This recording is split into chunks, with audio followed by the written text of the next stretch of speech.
தக் லைஃப் கதை பழைய டெல்லியிலே தொடங்குகிறது. அங்க ஒரு கேங்ஸ்டர்ஸ் இருக்காங்க. அதுல ஒரு முக்கியமானவர் யாருன்னா கமல். அவருடைய பேரு ரங்கராயா சக்திவேல். அவரும் அவருடைய அண்ணன் நாசரும் அவங்க கூட 4-5 பேரு கேங்கா ஒரு வீட்டுக்குள்ள இருக்காங்க. அப்ப அந்த ஏரியாவுக்கு அவங்க துரோகி மூலமா எதிரிகள் உள்ளே வந்து சுட ஆரம்பிக்கிறாங்க. அவங்க கிட்ட இருந்து தப்பிக்கிறதுக்காக நாசர் என்ன பண்றாருன்னா கதவை சுடுறாரு. அந்த கதவுக்கு பின்னாடி பேப்பர் போட வந்த ஒரு ஆளு இறந்து போயிடுறாரு. அந்த பேப்பர் போட வந்த ஆளுக்கு ஒரு பையன் ஒரு பொண்ணு. அங்கிருந்து ஒரு வழியா தப்பிச்சு போறாங்க. அப்போ கமல் என்ன பண்றாருன்னா தன்னை பாதுகாக்கிறதுக்காக ஒரு சின்ன பையனை, அதாவது அந்த பேப்பர்கார பையனை கையில தூக்கிக்கிட்டு தப்பிச்சு போயிடுறாரு. போயிட்டு அந்த பையன்கிட்ட கேக்குறாரு, உனக்கு சொந்த பந்தம் யார் இருக்காங்களான்னு கேக்குறாரு. எனக்கு யாரும் இல்ல சந்திரா, சந்திரா தான் இருக்கு அப்படின்னு சொல்றான் அந்த பையன்.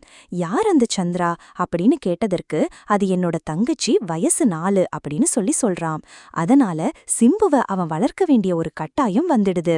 அதில்லாம அந்த பையன்கிட்ட நீ என்ன காத்ததுனால நான் உனக்கு வாக்கு கொடுக்கறேன், உன் தங்கச்சிய எங்க இருந்தாலும் நான் தேடி உன்கிட்ட சேர்த்து தரேன் அப்படின்னு சொல்லிடுறான். அவங்க தங்கச்சிய கடைசியா சிம்பு கிட்ட சேர்த்தாரா இல்லையா அப்படிங்கிறது தான் கதை. இதுக்கு இடையில ஒரு 20 வருஷம் கழிச்சு ஒரு சண்டை ஏற்படுது. அந்த சண்டையில கமல் ஒருத்தனை சாகடிச்சிட்டு ஜெயிலுக்கு போயிடுறாரு. அந்த டைம்ல தன்னுடைய கேங்க பாத்துக்கும்படி வளர்ந்த சிம்பு கிட்ட கொடுத்துட்டு போயிடுறாரு. அவர் போயிட்டு வர்றதுக்குள்ளே அந்த சிம்புவை வேற மாதிரி மிஸ் அண்டர்ஸ்டாண்ட் பண்ண வச்சிடுறாங்க அவங்க துரோகிகள். அதனால சிம்புவே கமலுக்கு எதிரா வர வேண்டிய ஒரு சூழ்நிலை வந்துடுது.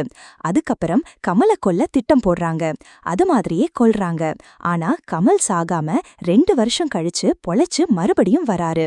வந்து தன்னை யார் யாரெல்லாம் கொல்ல நினைச்சாங்களோ அவங்கள எல்லாத்தையும் பட்டாசு கிளப்பி சாகடிச்சிடுறாரு.